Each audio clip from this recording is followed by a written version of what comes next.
Good afternoon, everybody. Welcome to our 2:15 session, Beyond the Classroom. My name is Jordan Lindstedt. I'm a Jamf employee here, and I would like to invite up Matthias and Wouter. They will be around. You guys can come on up. They'll be around for questions afterwards.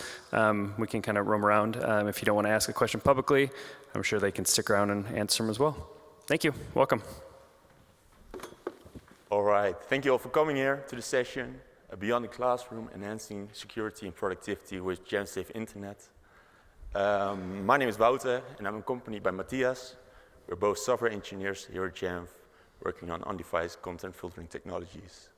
Today, we're excited to talk about Jamf Safe Internet, why it's important to think about cybersecurity and content controls in your organization, and how to share some exciting new features that we've been working on in the last year.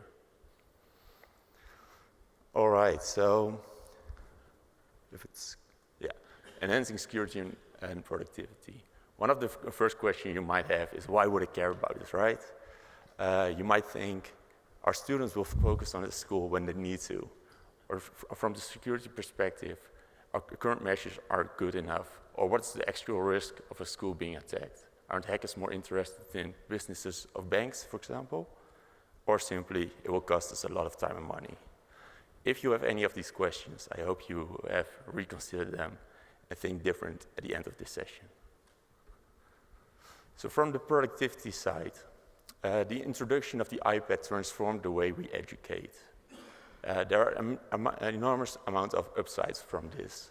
There are also some things we need to rethink. One of these things is we want to make sure our students stay focused on their learning. Yeah, iPad is a huge distraction factor for the students. Without restrictions, they might be distracted by things like games or social media. And we want to make sure that students still reach their potential. I can speak from experience that this doesn't really go well when you're like 14 in the classroom, having an iPad on your hands without restrictions. And next to that, we want to make sure that students don't visit unwanted content on school-provided devices. Things like gambling, weapons, or other adult content, as an example. From the security perspective, we want to make sure that educators can teach without disruption. The human factor is still the largest threat in cybersecurity. That's why it's important to help them prevent giving malicious actors an entry point into your system. Some examples of malware that is typically found in this industry are ransomware and cryptojacking. The educational industry actually has one of the highest click rates for phishing campaigns, with over 1 in 4 clicks being successful. Each of these clicks can lead to serious consequences, as we'll see in the following case studies. So the first one is about a US school district. It serves over 23,000 students, and it was the target of a phishing campaign. Names, addresses, social security numbers, and more pieces of personal information were compromised by this data breach, and the data dates back to 2008. An undisclosed amount of ransom was paid, but this typically ranges from $50K to $1 million in this industry. And as mentioned before, phishing was the source, or was used as an attack factor. Another case study is about the Dutch university. Also the target of a phishing campaign, and the hackers eventually managed to encrypt over 250 servers, on which critical services were running, like email, scheduling systems, education platforms, and more. For over 2 weeks, the systems remained unavailable, and it directly threatened the continuity of the education, putting exams, research projects, and administrative processes at risk. A ransom of 250K was paid, and phishing was again being used as an attack factor. When we zoom out and look at the education sector from a higher level, we see that 77% identified breaches or attacks in the last 12 months. There are 2,300 attacks happening per week globally on EDU organizations. In fact, it's in the top 3 most targeted industries by hackers. And email is the most common entry point of the attack, with 94%, with phishing as leading method. So what can you do about this? Jamf has a solution for this. Jamf Safe Internet, Jamf Safe Internet. With Jamf Safe Internet, you're able to easily configure both content rules and security rules. So your device fleet stays protected and your students stay focused. Jamf Safe Internet has a seamless one-click integration with our flagship education product at Jamf School. And it supports various platforms like Chromebooks, Windows, and of course, Apple. Today, we'd like to zoom in on Apple and see what additional benefits this platform has to offer. Matthias, can you tell us a bit more about Apple? Thank you, Wouter. All right, at Jamf, we always say we are Apple best. But what exactly does that mean? Let's zoom in first on what the content filtering landscape looked like. There are essentially three ways of content filtering. The most common a while ago was a cloud proxy, where all traffic was essentially sent to a cloud server or a server on-prem. There was filtering applied, and you would get a reply back. A better solution already was the encrypted or non-encrypted DNS gateway, where essentially your DNS queries would be sent out to either a cloud provider or again on-prem, and the response of the DNS request will be rewritten. There is one big caveat, obviously. You have pretty limited insights in what is actually happening on a device.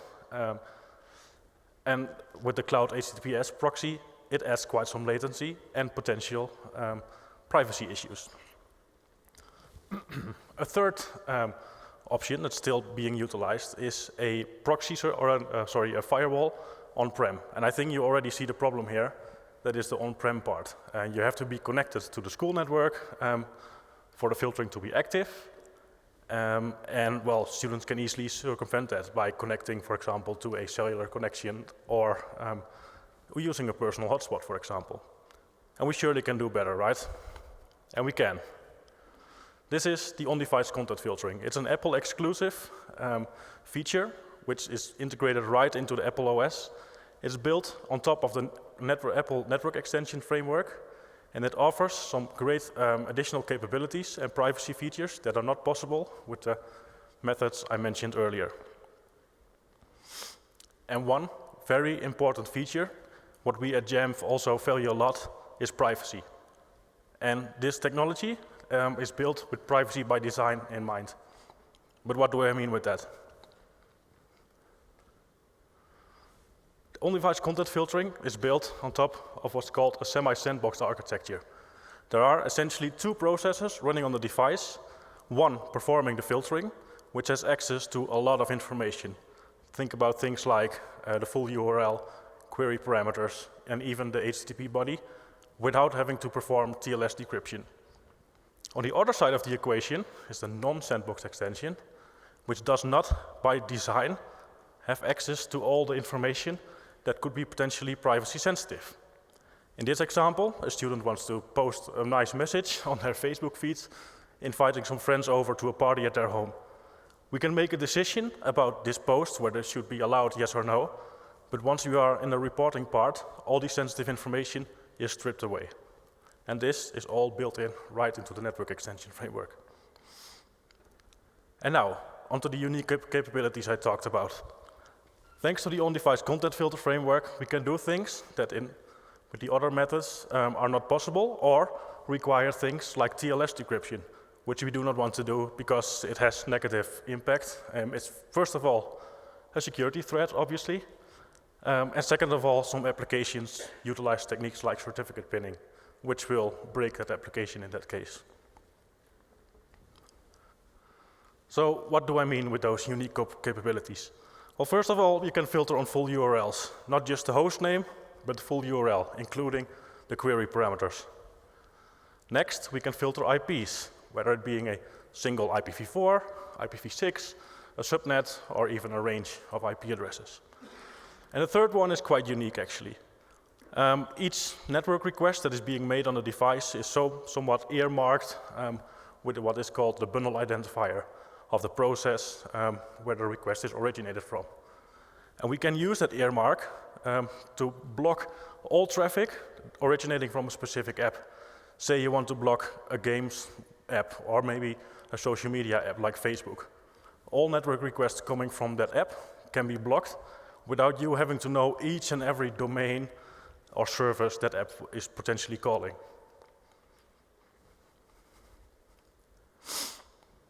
All right, so what does it look like? Let's start with the full URL filtering. Setting it up is super easy. In Jamf Safe Internet, you can create what are called custom rules. In this case, I got 3 custom rules I need to add in order to ensure that my teachers can effectively teach. And I had added 2 IP addresses to ensure that the devices can reach my internal network. As you can see, the last one is whitelisting an entire subnet even. And it's just as simple as clicking on Add Custom Rules, making sure the policy action says allow, and the rules will be applied on the device itself.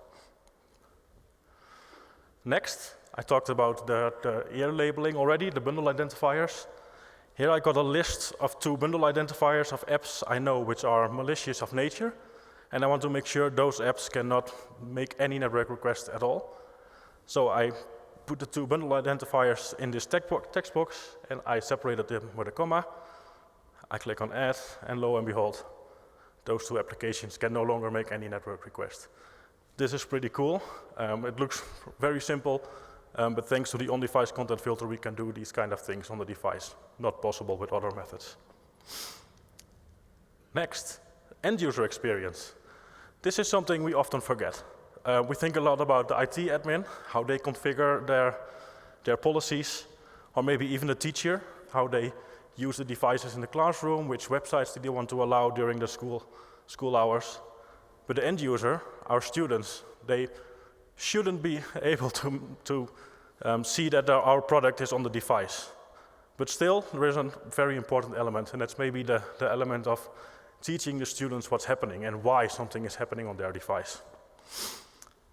Well, to start with, unfortunately, Apple doesn't allow a lot of customizations on the blog page. That's maybe one of the small downsides of this technology. But previously, when something was blocked, for example, I go to the games.com website, not allowed during school hours, I got a quite generic message saying games is restricted by Jamf. And we all know what Jamf is, but our students are like, what? What is Jamf? And that means you, the IT admins, get a lot of requests. Hey, why is this website not working? And what on heaven is Jamf? So we changed it. What did we do? Well, within the possibilities we have, Apple provides us, first of all, we now put the name of your school into that message. So no longer a generic Jamf tag in there, but the name of your school. So the student knows this has something to do with my school and the policy they are applying. Next to that, we also put in the site classification. So now the student knows this site is classified as a games website, and this is most likely not allowed by school policy. As another example, this student got an email from his very trustworthy friend, probably a nice video or something for him to watch, so in good faith he clicked on the link, but it turns out to be a phishing attempt. Luckily, Jamf Safe Internet was able to block this request, so nothing harmful happened. But again, to kind of educate the student, again, the name of the school is displayed instead of the generic Jamf label, and he or she is now aware that there was actually a threat detected while clicking on that link. Hopefully, he learned something from it and won't click on any weird links anymore. Next, a new feature we introduced is time-based policies. A highly requested feature from schools. Time-based policies, or schedules as they're also called, they allow for dynamic policy control, defining which specific content or categories or custom rules will be blocked or allowed. Schedules can be a recurring one, or can be a one-time thing.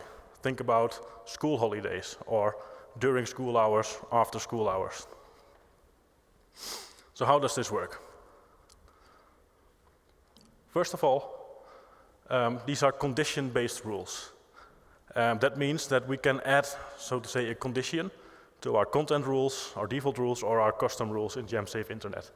And the unique thing about this is these rules are evaluated on the device. And why is this unique? This means there is no round trip necessary, a cloud service indicating a new schedule is active, you should apply a new policy.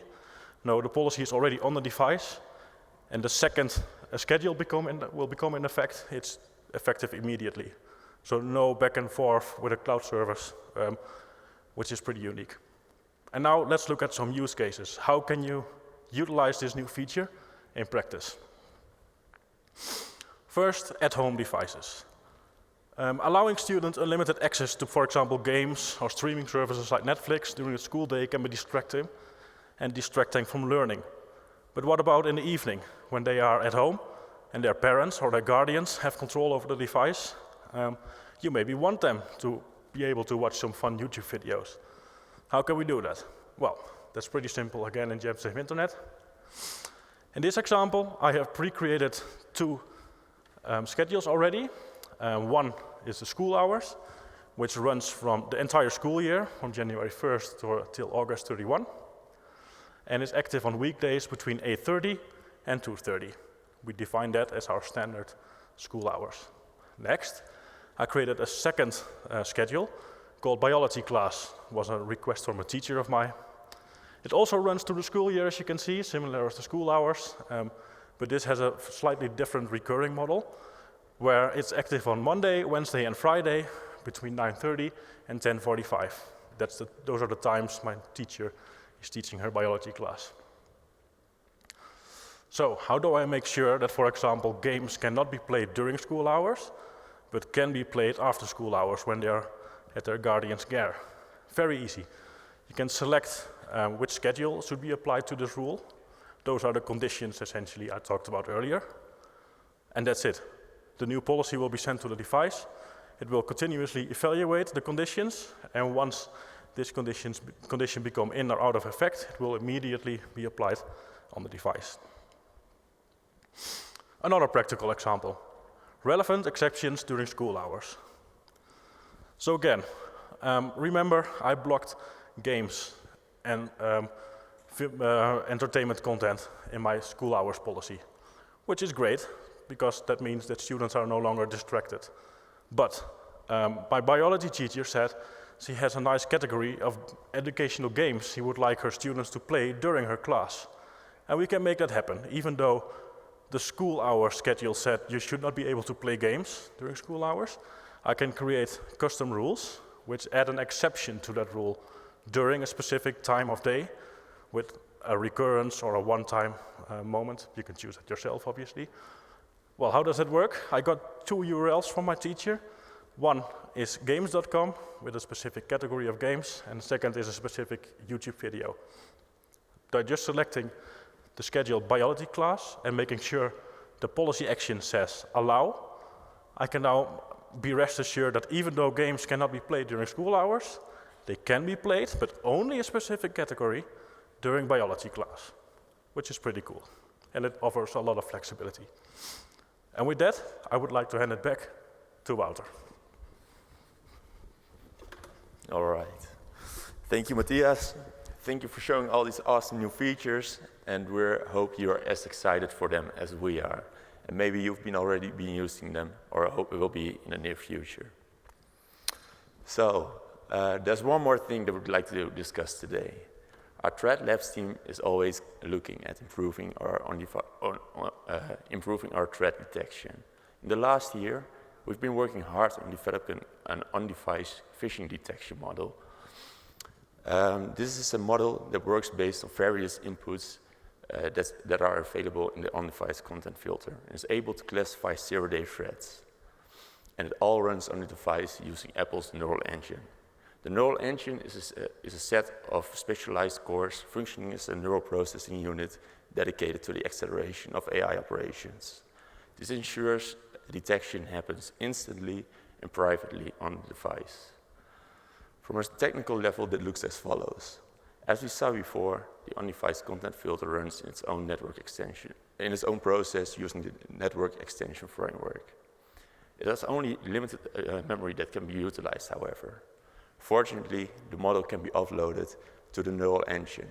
It runs and is evaluated in its separate process, resulting in a better user experience.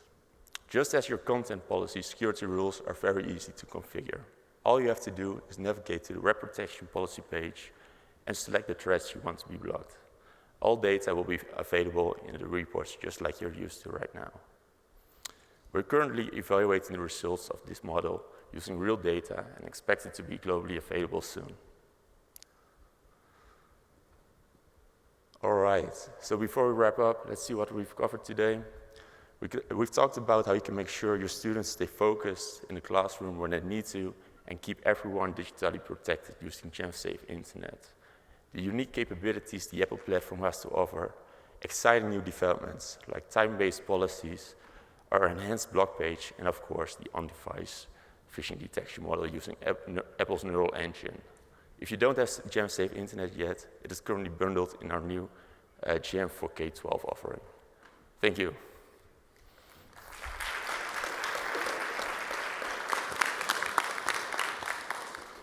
All right, does anybody have any questions for the presenters?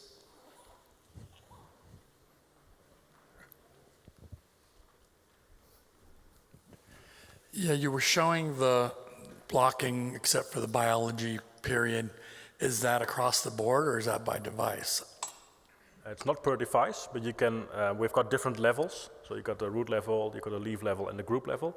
And you can mix and match them between those levels. Okay, so it doesn't open it up for the entire school? No, Okay. no, exactly.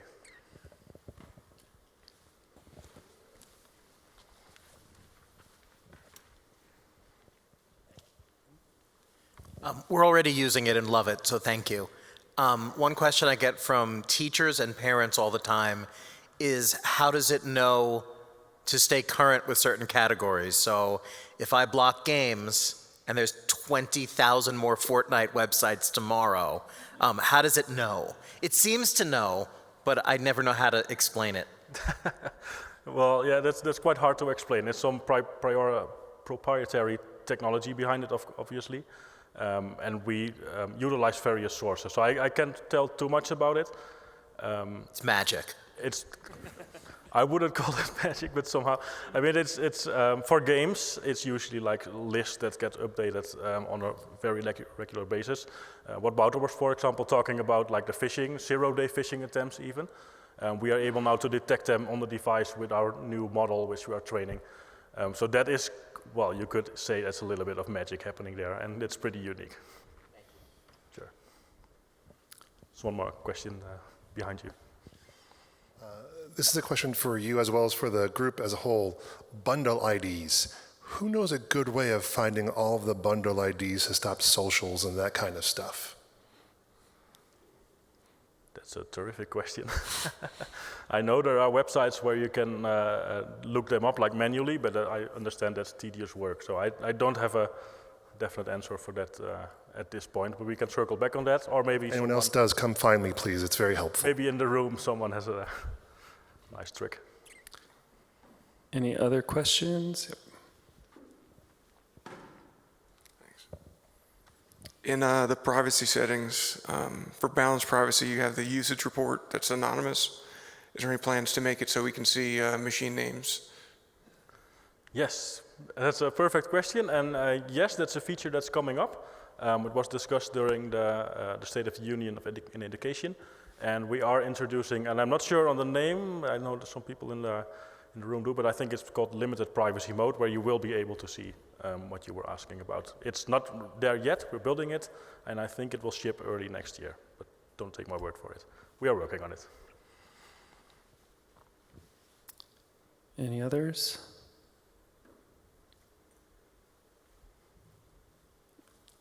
All right, well, let's give them a round of applause.